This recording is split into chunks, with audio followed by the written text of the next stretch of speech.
Hay dos extremos de los que todo cristiano y toda iglesia deben cuidarse si quieren ser fieles a Dios en la proclamación del Evangelio. El primero es tener tal apertura hacia todo aquel que diga ser cristiano, sin importar lo que crea o lo que practique, que termine imposibilitando hacer cualquier distinción entre lo verdadero y lo falso. El segundo extremo es el opuesto, ser tan exclusivistas, ser tan estrechos en nuestra visión del Evangelio, que terminemos aislándonos de todo el que profese ser cristiano, porque no sea parte de nuestro grupo, o porque no haga todas las cosas exactamente como nosotros las hacemos, o porque en algunos detalles secundarios no crea como nosotros creemos. Los primeros atentan contra la pureza doctrinal y práctica de la iglesia. Los otros atentan contra la unidad y la cooperación ministerial que debería caracterizar al pueblo de Dios, a ese pueblo que realmente cree, predica y vive el Evangelio. Algunos son tan abiertos que terminan destruyendo la verdad. Otros son tan cerrados que terminan destruyendo la unidad. Pero como veremos en el pasaje que vamos a estudiar en el día de hoy, en nuestra serie consecutiva en el Evangelio de Marcos, tan importante es una cosa como la otra: la verdad y la unidad. Vayamos por favor a Marcos capítulo 9. Marcos capítulo 9, y vamos a leer los versículos 38 al 41. Dice así la palabra de Dios. Juan le dijo: Maestro, vimos a uno echando fuera demonios en tu nombre, y tratamos de impedírselo porque no nos seguía. Pero Jesús dijo: no se lo impidáis, porque no hay nadie que haga un milagro en mi nombre y que pueda enseguida hablar mal de mí. Pues el que no está contra nosotros, por nosotros está. Porque cualquiera que os dé de beber un vaso de agua por razón de vuestro nombre, ya que sois seguidores de Cristo, en verdad os digo que no perderá su recompensa. Este pasaje se encuentra en el contexto del incidente que estudiamos la semana pasada, cuando los discípulos iban por el camino discutiendo entre sí quién de ellos es el mayor o era el mayor. El Señor Jesucristo acaba de anunciarles que él, al llegar a Jerusalén, sería apresado por los principales sacerdotes de la nación, que sería condenado a muerte. Pero los discípulos estaban tan sumidos en su sueño de grandeza que en vez de identificarse con Jesús en ese momento tan sensible de su ministerio, ellos estaban peleando entre sí por los primeros puestos del reino. Cada uno quería el mejor cargo en el gobierno. Estos hombres necesitaban urgentemente una lección de humildad. Y eso es precisamente lo que nosotros encontramos en los versículos 35 al 37 que estudiamos la semana pasada. Lean conmigo una vez más el versículo 35. Sentándose, llamando a los 12, les dijo: si alguno desea ser el primero, será el último de todos y el servidor de todos. Y recuerden que este pasaje no es una advertencia, no es: si tú quieres ser el primero, de castigo te voy a poner de último. Es más bien una instrucción.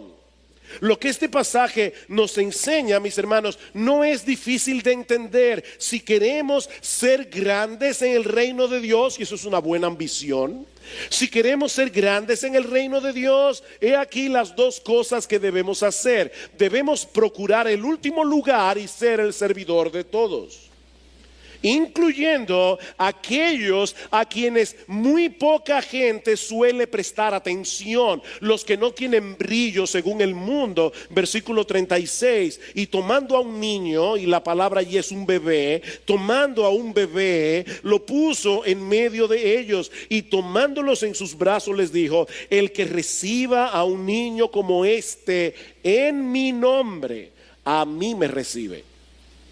Y el que me recibe a mí, no me recibe a mí únicamente, debemos suplir la palabra allí porque es la idea, sino a aquel que me envió. Un niño no tiene poder, un niño no ha logrado nada en la vida, un niño no tiene grandeza, un niño es débil, es dependiente, es usualmente ignorado, es vulnerable, no tiene nada que ofrecer. De manera que lo que el Señor está diciendo a sus discípulos aquí es algo como esto: si tú recibes a un creyente solo por el hecho de que crea en mí, aunque ese creyente no haya logrado ninguna de las cosas que llaman la atención de las personas del mundo, me estás recibiendo a mí. Y no solamente a mí, sino también al Padre que me envió. En otras palabras, los verdaderos discípulos de Jesús manifiestan humildad, recibiéndose unos a otros para servirse unos a otros, en vez de rivalizar y competir entre sí. Y es esta declaración la que sirve de trasfondo al comentario que hace Juan en el versículo 38. Y yo sé que todos nosotros, cuando pensamos en Juan el apóstol, pensamos, ¿verdad?, en el discípulo del amor. Todos conocemos a Juan como el apóstol del amor, por todas las veces que él habla de ese tema en sus cartas. Pero ¿saben qué, mis hermanos? Tal parece que en esta etapa de su vida, Juan estaba muy lejos de llegar a ser el discípulo del amor. Juan en ese momento era un joven bastante impulsivo, con un carácter muy impetuoso, y parece que eso era de familia, porque lo mismo le pasaba a Jacobo, su hermano. Tanto así que el Señor les puso a los dos, a Juan y a Jacobo, el sobrenombre de Boanerges, que significa hijos del trueno. Hijos del trueno. Fueron precisamente Juan y Jacobo los que en una ocasión le preguntaron al Señor. Ellos iban caminando hacia Jerusalén, pasaron por Samaria y los samaritanos no quisieron recibirlo. Y fueron precisamente Juan y Jacobo los que dijeron: Señor, ¿tú quieres que nosotros oremos al Padre para que envíe fuego del cielo y los consuma? Ese fue el apóstol del amor. Más adelante nosotros vamos a ver a Juan y a Jacobo otra vez que se acercan a Jesús con mami, para decirle: Señor, yo quiero que en el día que tú vengas en tu reino nos permitas a nosotros dos, que eran primos del Señor, a tus primitos que se sienten uno a la derecha y otro a tu izquierda. Eso eran Juan y Jacobo. De manera, mis hermanos, que estos dos discípulos del Señor todavía tenían mucho camino que recorrer en su crecimiento espiritual, como vemos claramente en el pasaje que vamos a estudiar en el día de hoy. Hay muchas lecciones importantes para nuestra iglesia en este pasaje. Y lo dije a propósito, no para la iglesia, estoy hablando de iglesia bíblica del Señor Jesucristo. Hay lecciones que nosotros como iglesia debemos aprender. Y si tú no eres miembro de iglesia bíblica del Señor Jesucristo y estás hoy de visita en nuestra iglesia, créeme, aquí hay mucho que aprender para ti también. Así que no cierres el transmisor. Yo he dividido este pasaje en tres encabezados. En primer lugar, nosotros vemos aquí en el versículo 38 la prohibición de los discípulos. Versículo 38, Juan le dijo: Maestro, vimos a uno echando fuera demonios en tu nombre y tratamos de impedírselo porque no nos seguía. Tal parece que el comentario que Jesús acaba de hacer de recibirse unos a otros activó la conciencia de Juan.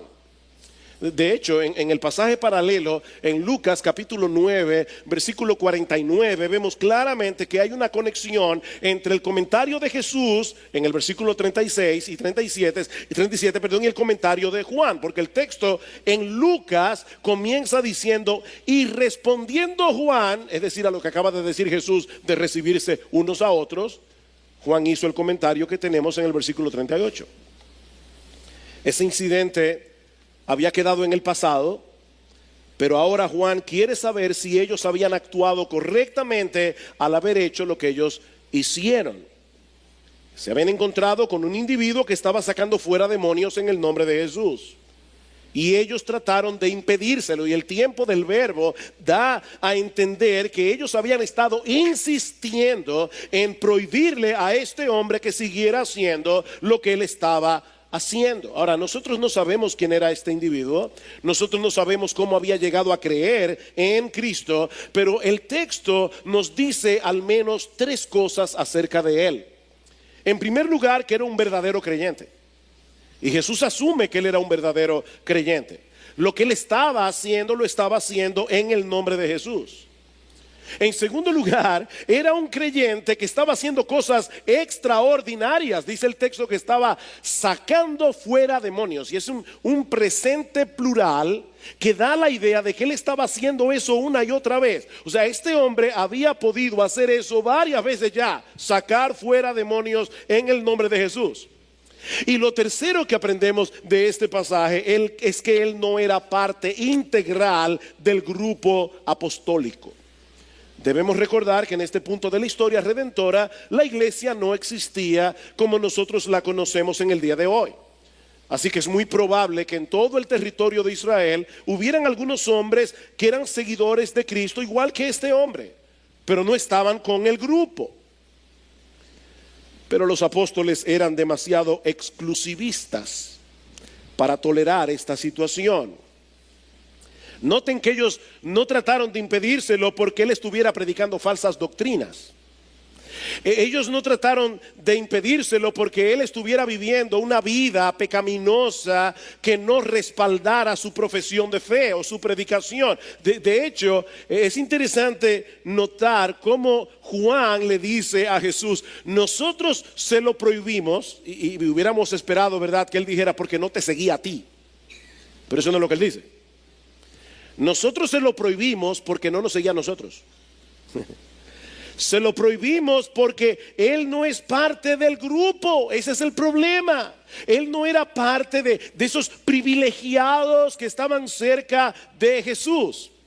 Ahora, hermanos, no olviden un dato importante aquí, que unos días antes, cuando el Señor Jesucristo descendió del monte de la transfiguración, el Señor se encontró con el resto de los apóstoles completamente frustrados porque ellos no habían podido ayudar a un muchacho que estaba precisamente endemoniado.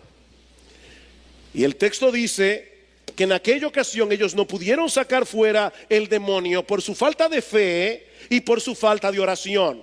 Ellos habían confiado en sí mismos y habían fracasado por completo. Pero entonces, ahora de repente se encuentran con un individuo que no es parte del clan, pero que en el nombre de Jesús estaba haciendo una y otra vez lo que ellos no habían podido hacer. Y mis hermanos, es difícil pensar que estos dos incidentes no estén conectados entre sí. Aparentemente lo que nosotros tenemos aquí es un caso de envidia, es un caso de rivalidad simple y llanamente. Tal parece que los discípulos se sintieron amenazados, se sintieron avergonzados por el éxito ministerial de este individuo que estaba haciendo lo que ellos no pudieron hacer.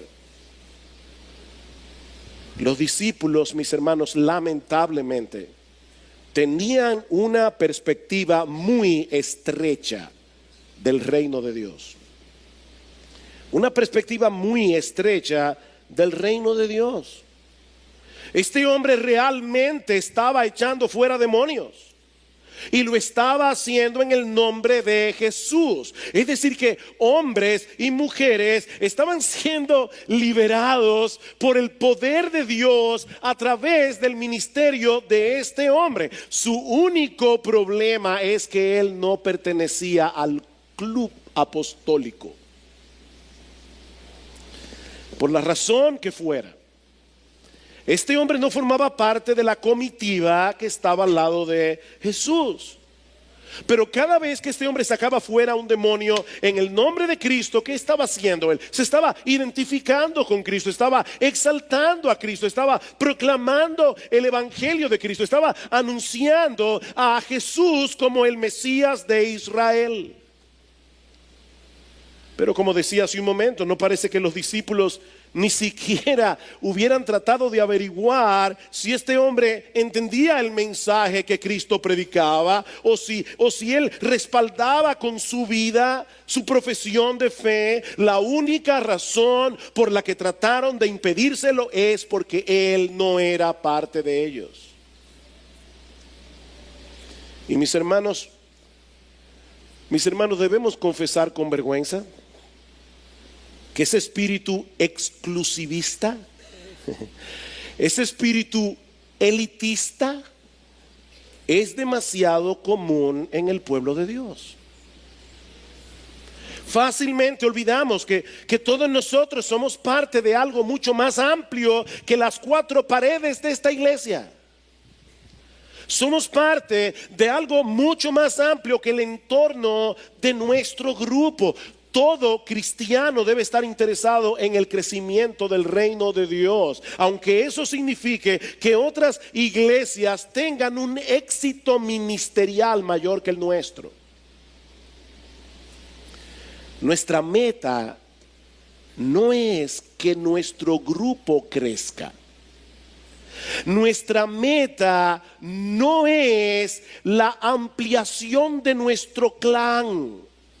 Nuestra meta es que el evangelio de Cristo se expanda por el mundo y que más y más personas sean traídas de la muerte a la vida por el poder de la palabra. Cuidado, hermanos míos, amados miembros de IBCJ, con la envidia y la rivalidad ministerial. Eso es un pecado odioso. Es un pecado odioso que quebranta la unidad del pueblo de Dios. Es un pecado odioso que frena nuestra eficacia. Y es un terrible testimonio ante los ojos del mundo. Noten cómo reaccionó Jesús al comentario de Juan. Y eso nos lleva a nuestro segundo encabezado. Ya vimos la prohibición de los discípulos. Veamos ahora en segundo lugar la prohibición de la prohibición. Versículo 39. Pero Jesús dijo: no se lo impidáis. No se lo impidáis. Porque no hay nadie que haga un milagro en mi nombre y que pueda enseguida hablar mal de mí. Este texto puede ser traducido también: dejen de impedírselo. Es la idea. Dejen de impedírselo. En otras palabras, el Señor no solamente estaba corrigiendo a los discípulos por lo que había pasado, el Señor nos está dando instrucciones de lo que debemos hacer en el futuro cuando se presente una situación similar. Dejen de hacer eso. Al prohibir su prohibición, el Señor está mostrando claramente que Él no sentía ninguna simpatía por ese espíritu exclusivista y elitista de los apóstoles. Lo que ellos habían hecho, mis hermanos amados, no surgió de un corazón lleno de celo por la verdad. Lo que ellos habían hecho había surgido de un corazón lleno de celo por el grupo. ¿Ven la diferencia? Como si el grupo en sí fuera más importante que la expansión del reino de Dios. Y mis hermanos, yo espero que nadie me malentienda en esta mañana con lo que yo estoy diciendo. Nosotros debemos ser celosos con la sana doctrina.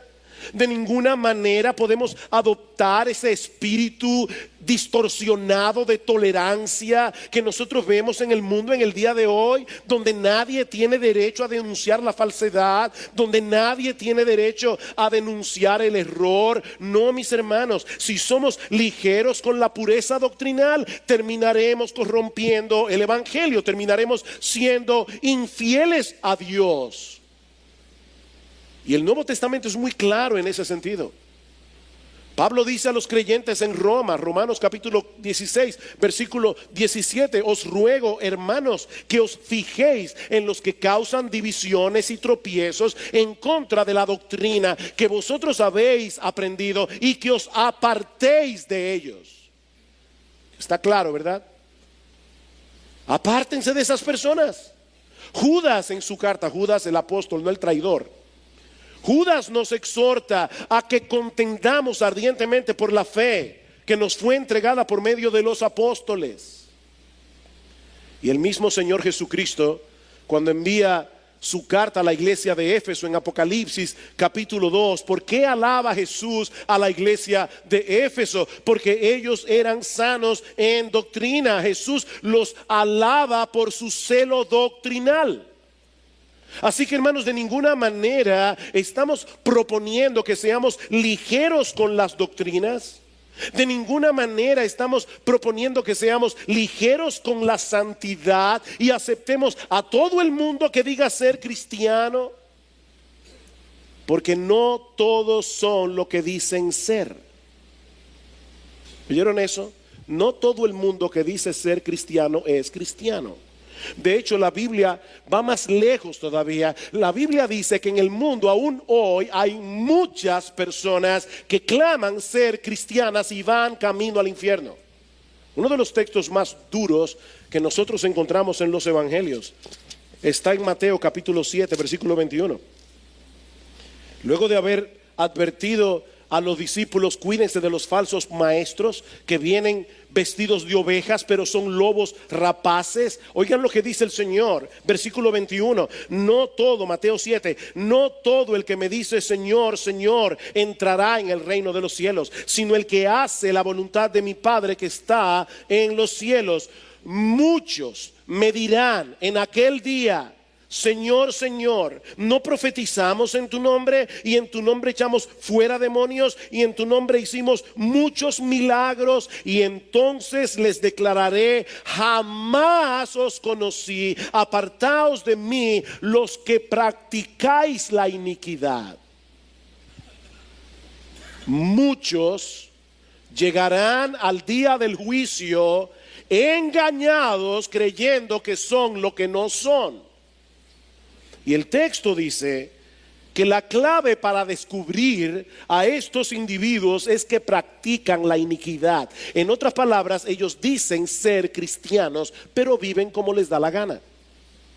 Ellos viven ser cristianos, ellos llaman a Cristo Señor, pero ellos no están sometidos al señorío de Cristo.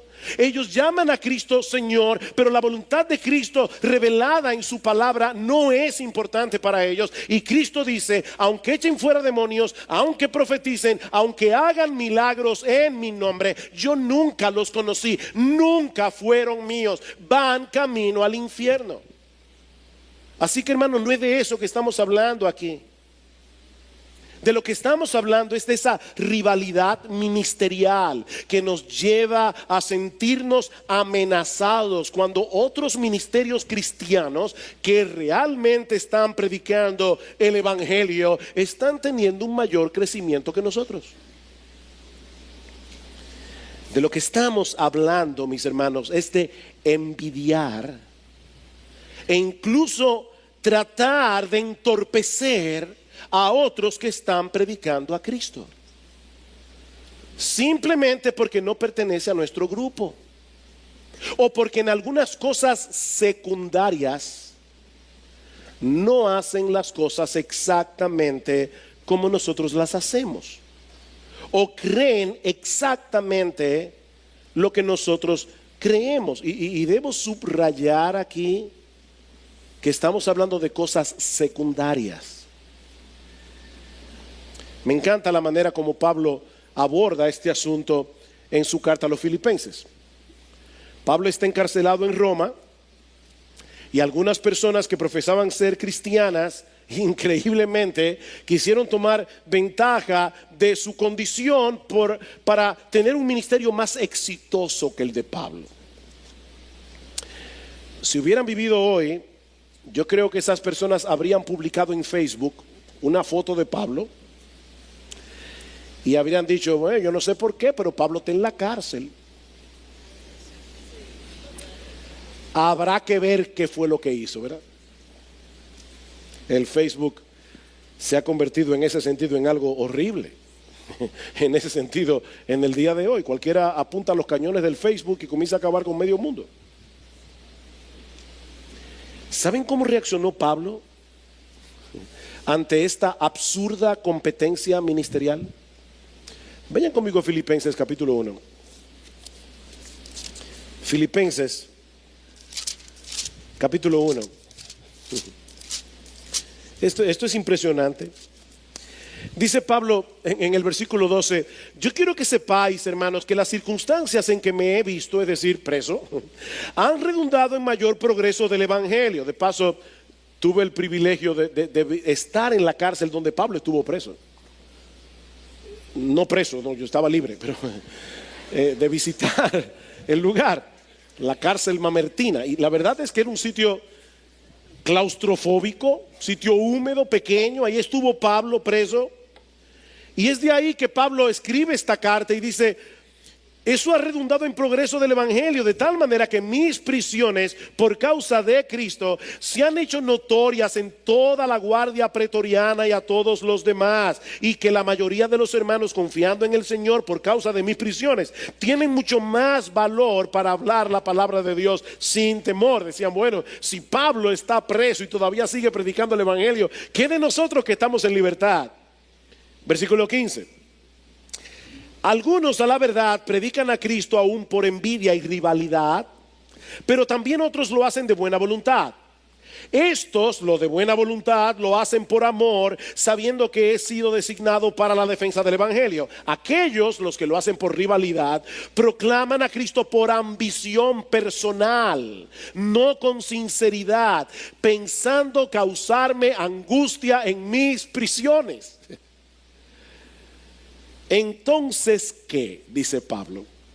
O que de todas maneras, ya sea fingidamente o en verdad, Cristo es proclamado, y en esto me gozo, sí, me regocijo y me regocijaré todavía más. Es un gozo para mí. Yo supongo, hermanos, que a Pablo le causaba tristeza que estas personas estuvieran predicando a Cristo por una mala motivación, pero al mismo tiempo Pablo reconoce que ellos estaban predicando el evangelio. No era un evangelio falso. Ellos estaban predicando el evangelio. Ellos estaban llamando a los hombres al arrepentimiento y a la fe. Y personas que no conocían la mala motivación que estos hombres tenían en el corazón, estaban conociendo a Cristo y estaban viniendo al Señor en arrepentimiento y fe. Por eso dice Pablo: ¿qué voy a hacer ahora? Gozarme en eso. Gozarme en eso, en que el nombre de Cristo está siendo proclamado. Mis hermanos, Pablo no estaba interesado en ser una celebridad. Pablo no estaba interesado en que su nombre fuera famoso. Su mayor anhelo era que la gente conociera a Cristo. Y si aún hubiera aparecido un predicador con un don más excelente que el suyo, yo estoy seguro que eso hubiera llenado de alegría el corazón de Pablo. Completamente seguro. Así que cuidado, hermanos, con la envidia ministerial. Y eso no solamente se aplica a las iglesias en general. Eso no solo se aplica a los predicadores y a los pastores. Eso se aplica a cada uno de ustedes como miembro de la iglesia. No todos tienen los mismos dones, ni todos serán tan visibles en el trabajo en el Señor. Pero todos son igualmente necesarios. Todos son igualmente necesarios. ¿Saben que en el día del juicio, el Señor premiará no la visibilidad de tu ministerio, sino tu fidelidad? Eso es lo que el Señor va a premiar, tu fidelidad. ¿Saben cuál es el antídoto para la envidia ministerial? El amor a Cristo. El amor a Cristo, porque el que ama a Cristo ama la expansión de su reino, independientemente de quién está teniendo más resultados visibles. Si otros están proclamando el evangelio y llevando a Cristo más personas que nosotros, gloria al Señor, qué bueno, aleluya, amén por eso. Debemos gozarnos por eso, debemos darle gracias al Señor por los dones que nosotros hemos recibido de pura gracia, pero lo que ellos también han recibido de pura gracia, porque a final de cuentas, con los dones de ellos y con los dones nuestros, es nuestro Señor el que está siendo exaltado, es nuestro Señor el que está siendo glorificado. Así que conténtate con la gracia de Dios en ti y al mismo tiempo dale gracias al Señor por la forma como Él ha derramado su gracia en otros, aunque eso signifique que aquel va a tener un ministerio más visible que el tuyo. Porque ambos están sirviendo al mismo Señor, están peleando la misma batalla y contra el mismo enemigo. Noten la razón de por qué el Señor prohíbe a los discípulos hacer esta prohibición. Valga la redundancia, Marcos capítulo 9, de nuevo versículo 39. Pero Jesús dijo: no se lo impidáis, porque no hay nadie que haga un milagro en mi nombre y que pueda enseguida hablar mal de mí, pues el que no está con nosotros, por nosotros está. El argumento de Cristo aquí es básicamente este: en lo concerniente al reino de Dios, ninguna persona en el mundo es neutral. Nadie es neutral. O está con Cristo o está en su contra. No hay un tercer grupo. De hecho, en Mateo 12:30 nosotros encontramos el mismo principio a la inversa. Dice Cristo: el que no está conmigo está contra mí, y el que conmigo no recoge desparrama. O estás con Cristo, y eso significa, mi amigo que estás aquí hoy en la mañana, entregado a Jesús con todo tu corazón, entregado a Jesús con toda tu alma como tu Señor, como tu Salvador, o tú estás en contra de Cristo, porque no existe otra opción, no existe una tercera categoría. Bueno, este es el mismo principio que encontramos aquí en Marcos 9 de una forma positiva. El que no está contra nosotros, por nosotros está. ¿Qué es lo que el Señor está diciendo a Juan aquí? Y a todos nosotros. Le está diciendo: Juan, escúchame bien. El asunto aquí no es si esta persona forma parte de tu grupo. El asunto que tú debes evaluar es si esa persona está a favor mío o en contra de mí. Eso es todo lo que hace la diferencia. No es si te sigue a ti, no es si es parte de tu grupo, no es si es parte de tu clan, no es si es miembro de tu club. Lo que tú tienes que averiguar es si él está en contra mío o a favor mío. Como dice Sinclair Ferguson, me encanta esta frase: a final de cuentas, es más importante que los siervos de Dios sean devotos de Cristo a que sean uno de nosotros. Eso es más importante.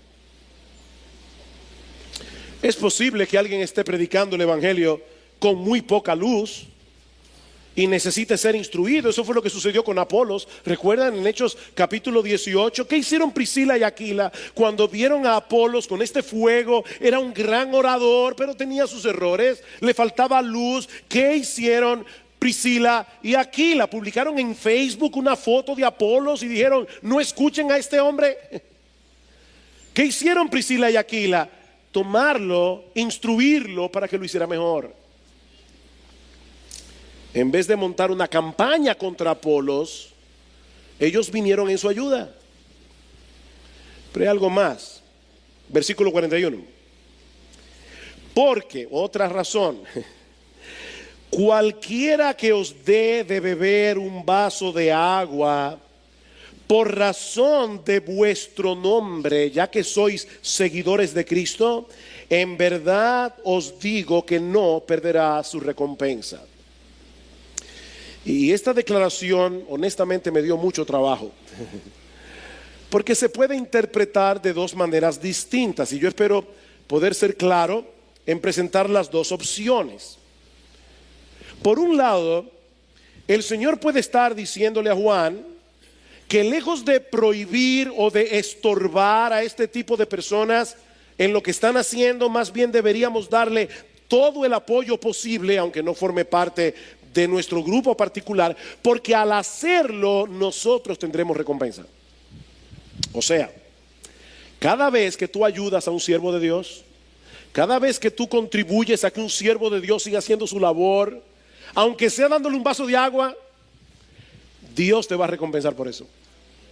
Porque tú no estás simplemente saciando la sed de un individuo que tiene sed. Tú estás contribuyendo con el avance del reino de Dios, aunque sea con una cosa tan pequeña como darle un vaso de agua. Y Cristo está diciendo, créeme, si tú le das a un siervo de Dios un vaso de agua fría, tú no vas a perder tu recompensa. Porque no es el precio de lo dado lo que el Señor toma en cuenta, es la fe y la obediencia con que tú lo haces. Tú amas al reino, tú amas la predicación del evangelio y estás sirviéndole a un siervo de Dios. Bien, no vas a perder tu recompensa. Pero el Señor también puede estar diciendo lo siguiente aquí: ustedes están tratando de estorbar a alguien a quien yo voy a recompensar. O sea, en este caso la recompensa no es para ti que das el vaso de agua al siervo. Lo que está diciendo es, este siervo está sacando fuera demonios.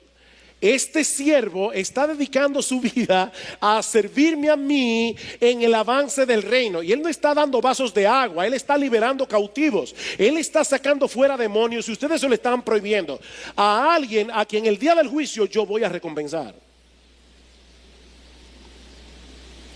Mis hermanos, sea una cosa o la otra, esto es algo serio. Si bien es cierto que debemos ser celosos en mantener la pureza del evangelio, de la misma manera tenemos que tener mucho cuidado de no estorbar o rechazar a un siervo de Cristo que será recompensado en aquel día,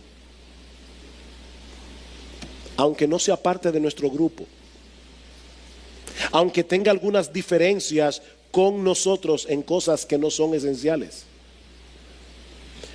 ¿Y saben qué, hermanos? El Espíritu Santo pudo no haber inspirado a Marcos y a Lucas para incluir esa historia aquí.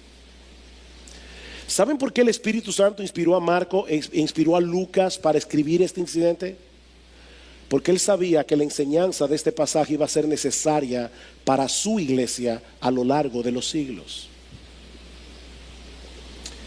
Y eso me lleva a la última parte de este mensaje bien breve. Mis hermanos, ¿qué aprendemos de esta historia? ¿Qué aprendemos de esta historia? Bueno, hay varias cosas aquí que debemos aprender. En primer lugar, debemos aprender a diferenciar doctrinas periféricas de las Escrituras de sus doctrinas cardinales. Hermanos, no podemos darle la misma importancia a la doctrina de la deidad de Cristo, a la doctrina de la Trinidad, Dios Padre, Dios Hijo, Dios Espíritu Santo, tres personas, pero un solo Dios. No podemos darle la misma importancia a la inspiración de las Escrituras. No podemos darle la misma importancia a la salvación únicamente por gracia, únicamente por fe y únicamente por Cristo, a la importancia que le damos a la doctrina del milenio, por ejemplo, a la doctrina del rapto de la iglesia. No tienen la misma importancia. No podemos darle la misma importancia a doctrinas cardinales de las Escrituras al hecho de si una iglesia adora con una batería o sin una batería. Nosotros tenemos que aprender a diferenciar lo que es esencial de lo que no lo es. Mis hermanos, es utópico pensar que de este lado de la eternidad todos y cada uno de los creyentes van a pensar igual en todas las cosas. Miren, eso no pasa ni en la misma iglesia. O no es así. Es utópico pensar que nosotros vamos a llegar a tener en todos los detalles doctrinales y prácticos del cristianismo exactamente el mismo pensamiento. No porque la Biblia tenga ningún defecto, porque la Biblia es perfecta. Nosotros somos los que somos imperfectos. Nosotros somos los que tenemos limitaciones. Y vamos a seguir teniendo limitaciones de este lado de la eternidad. ¿Cómo resolvemos este inconveniente?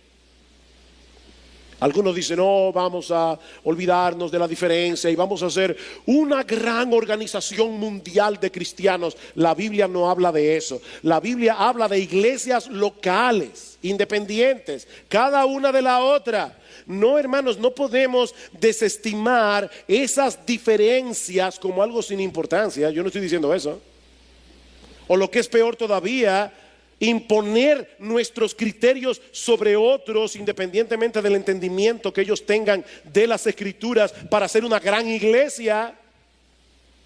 No, mis hermanos, escuchen lo que dice Ian Murray.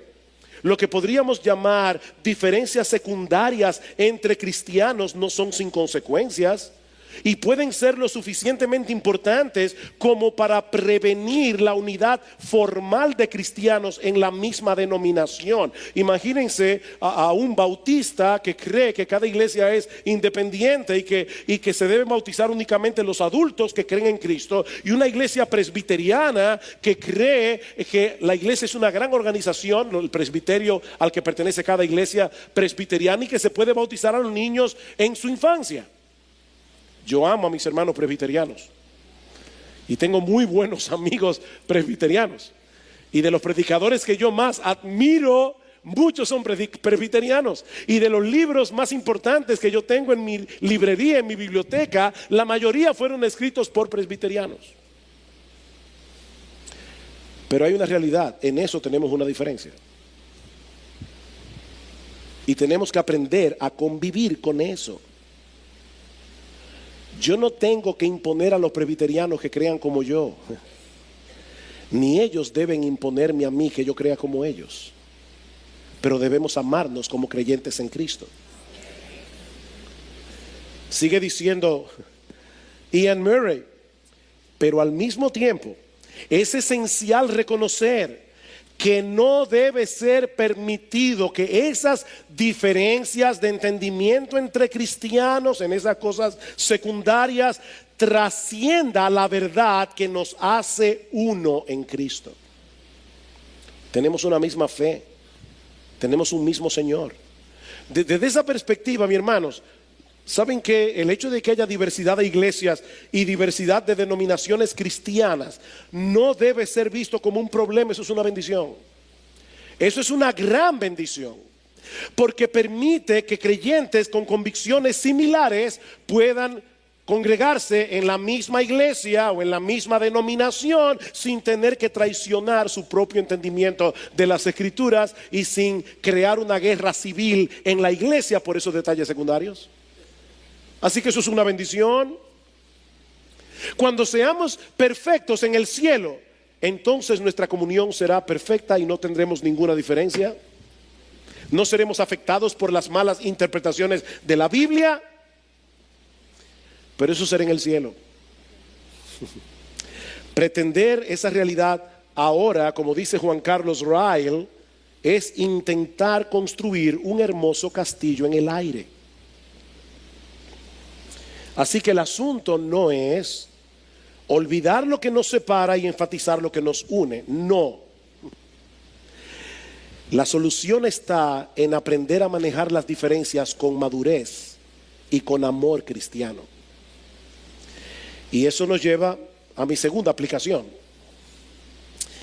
Debemos mostrar amor cristiano hacia todos aquellos de quienes tengamos testimonio de que son verdaderamente cristianos, independientemente de las diferencias que podamos tener con ellos en cosas secundarias. Mi hermano, si una persona profesa ser cristiana, y déjenme aclarar, ¿a qué yo le llamo cristiano?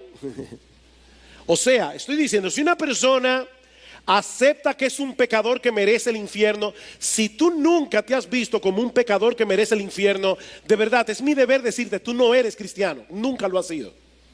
Ahora, si tú eres una persona que te has visto a ti misma como alguien que merece el infierno por tus pecados, alguien que ha confiado únicamente en Cristo para el perdón de sus pecados y el don de la vida eterna, no en su iglesia, no en su decencia, no en su moral, no en su religión, únicamente en Cristo, y tu vida muestra las marcas de haber nacido de nuevo, debemos mostrarle amor cristiano. aunque en algunas cosas no estemos de acuerdo con esa persona. Eso no quiere decir necesariamente que podamos trabajar juntos en proyectos comunes.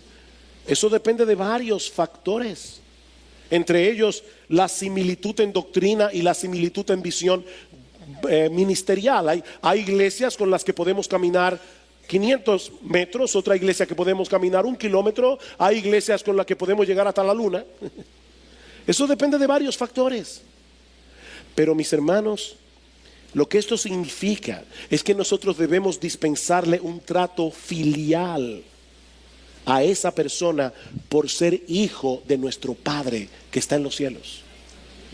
En tercer lugar, debemos anhelar que el Evangelio de Cristo sea proclamado en el mundo, aun cuando aquellos que lo proclaman no pertenezcan a nuestra comunidad de creyentes. Eso es básicamente lo que aprendemos de este pasaje. El gran anhelo de nuestro corazón es que Cristo sea conocido. Y por eso debemos orar por otros ministerios. Debemos incluso ayudar a otros ministerios si está a nuestro alcance hacerlo, ya sea con recursos económicos, ya sea con recursos humanos.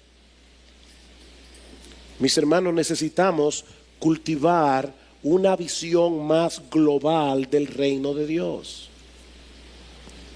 En cuarto lugar y último lugar, en la medida de lo posible, debemos cooperar con otras iglesias hermanas en proyectos comunes para el avance del reino, porque ese es el patrón que nosotros vemos en las iglesias apostólicas. Cada iglesia era autónoma, era independiente. Eso es evidente en las cartas del Nuevo Testamento. Cuando Cristo envía la carta a las 7 iglesias de Asia Menor, Él no le dice a la iglesia de Éfeso que trate de resolver el problema de la iglesia en la Odisea. Cada iglesia tenía su problemática y cada iglesia debía trabajar independiente. Cada iglesia es autónoma en su gobierno, en su constitución. Pero hermanos, autonomía no significa aislamiento. No significa aislamiento. En el Nuevo Testamento, y yo no tengo tiempo ahora para probar eso, pero en el Nuevo Testamento vemos iglesias cooperando entre sí, ocasionalmente, para el sostenimiento de obreros, para el Evangelio, para el avance del Evangelio. Vayan conmigo un momentito a la tercera carta de Juan. Y de paso, este texto debe ser de gran estímulo para todos nosotros, porque el que escribió este pasaje es Boanerges, uno de los hijos del trueno, que aprendió la lección. Eso debe ser alentador, ¿verdad? Porque nosotros a veces nos cansamos con nosotros mismos cuando no nos vemos crecer, y a veces nos cansamos cuando estamos discipulando a otros porque no los vemos crecer. Bueno, Juan, ya vimos el espíritu que tenía en Marcos 9. Sin embargo, es conocido como el apóstol del amor. ¿Saben por qué? Porque Jesús no perdió la paciencia con él. Jesús no lo eliminó del grupo, no lo despidió, siguió trabajando con él. Y escuchen ahora lo que le dice Juan a su amado hermano Gallo en el versículo 5 de tercera de Juan. Amado, estás obrando fielmente en lo que haces por los hermanos, y sobre todo cuando se trata de extraños. Y está hablando de misioneros itinerantes que iban por toda Asia predicando el Evangelio, pues ellos dan testimonio de tu amor ante la iglesia. Harás bien en ayudarles a proseguir su viaje de una manera digna de Dios. Pues ellos salieron por amor al nombre, no aceptando nada de los gentiles. Por lo tanto, debemos acoger a tales hombres para que seamos colaboradores en pro de la verdad. Cuando tú ayudas a un siervo de Dios que está predicando la palabra, tú estás siendo un colaborador en pro de la verdad. Pero había otro caso allí de un hombre llamado Diótrefes. Y ahora dice Juan, escribí algo a la iglesia, pero Diótrefes, a quien le gusta ser el primero entre ellos, no acepta lo que decimos. Por esta razón, si voy, llamaré la atención a las obras que hace, acusándonos injustamente con palabras maliciosas. Diótrefes hubiera sido uno que usaría mucho el Facebook hoy. Y no satisfecho con esto, él mismo no recibe a los hermanos, se lo prohíbe a los que quieren hacerlo y los expulsa de la iglesia. Y Juan, que fue reprendido por Jesús en Marcos 9, ahora dice: ¿qué le pasa a este hombre? Pero alaba a Gallo por la forma como está colaborando con el avance del reino. Debemos ayudar a creyentes en momentos especiales de necesidad. Pablo alaba a la iglesia en Macedonia por la ofrenda que recogieron para los santos en Jerusalén, según a los Corintios 8 y 9. Debemos tratar de fortalecer el liderazgo de otras iglesias. ¿Qué hizo Bernabé cuando fue a Antioquía y vio lo que estaba pasando en Antioquía y vio la necesidad? Inmediatamente fue a Tarso y buscó a Pablo y lo trajo a ser parte del equipo ministerial. Hermano, cuando sus pastores salen a otros lugares, nosotros simplemente estamos siguiendo el ejemplo de las iglesias del Nuevo Testamento. Estamos ayudando a otros como otros nos han ayudado a lo largo de la historia de esta iglesia. ¿O es que ya olvidamos nuestra historia? En conclusión, somos una gran familia de creyentes, unidos por un vínculo indisoluble y glorioso. Tenemos la misma fe en el mismo Señor, la morada del Espíritu Santo en nuestros corazones y el mismo destino eterno en la presencia de Dios. De este lado del cielo, esa comunión no será perfecta.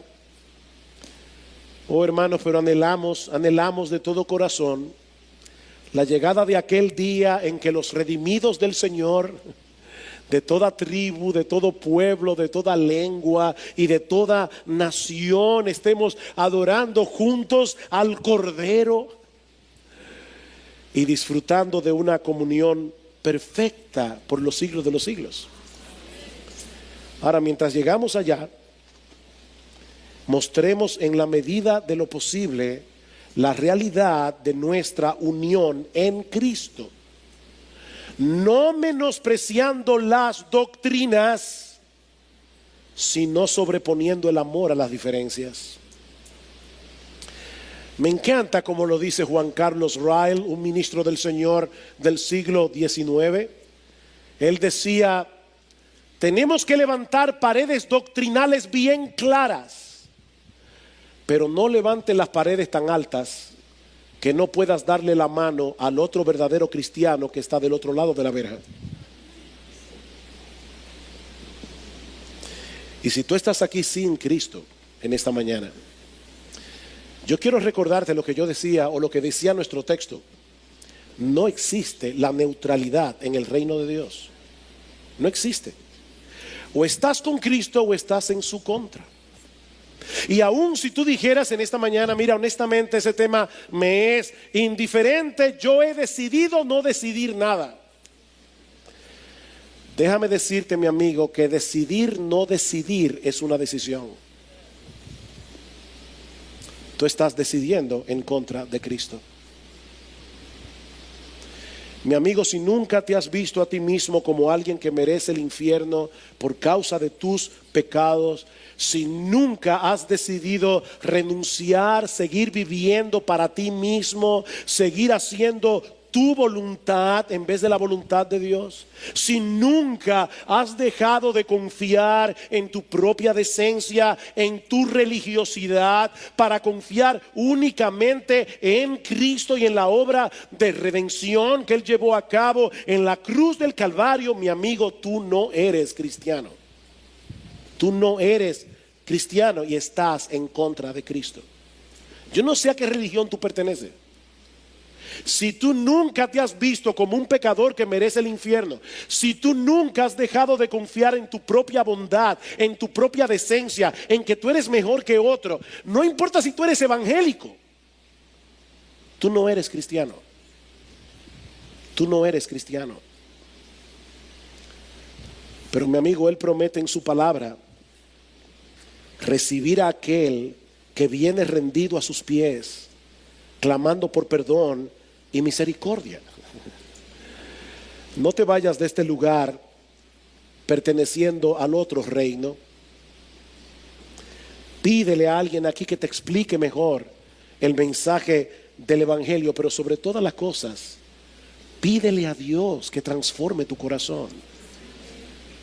Pídele a Dios que te dé la gracia de la fe, la gracia del arrepentimiento. Pídele que cambie tu corazón de piedra por un corazón de carne. Cristo vino a darnos vida y vida en abundancia. Y si tú vienes ahora a Cristo en arrepentimiento y fe, esa vida abundante será para ti.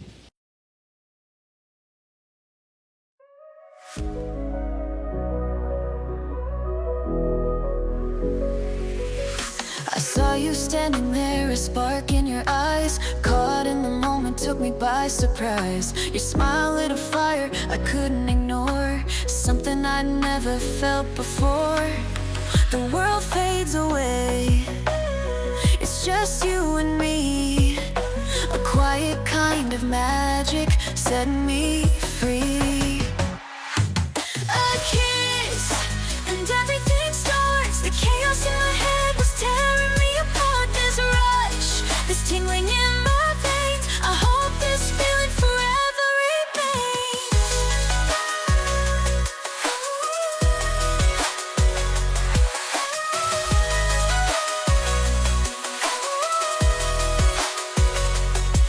Your touch is a melody, soft and sweet, a rhythm in my heart I can't repeat.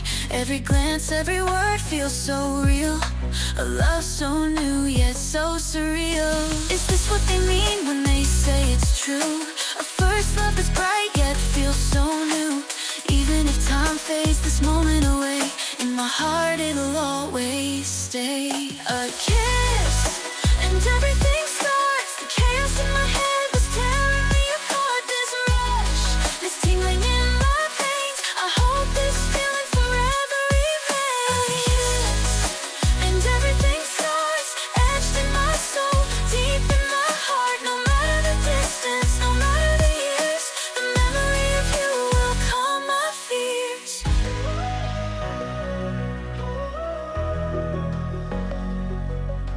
Time moves on, but I'm still holding tight to that fleeting moment that felt so right.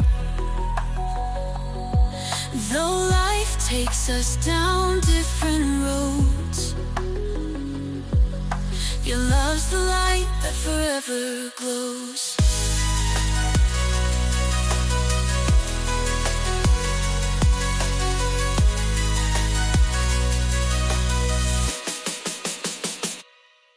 A kiss and everything starts. The chaos in my head was tearing me apart. This rush, this tingling in my veins. I hope this feeling forever remains.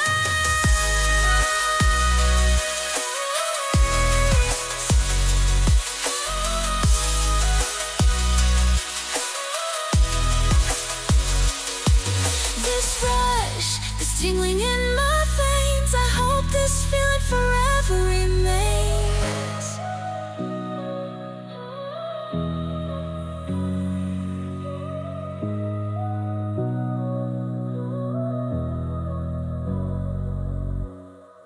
A kiss and everything starts. The chaos in my head was tearing me apart.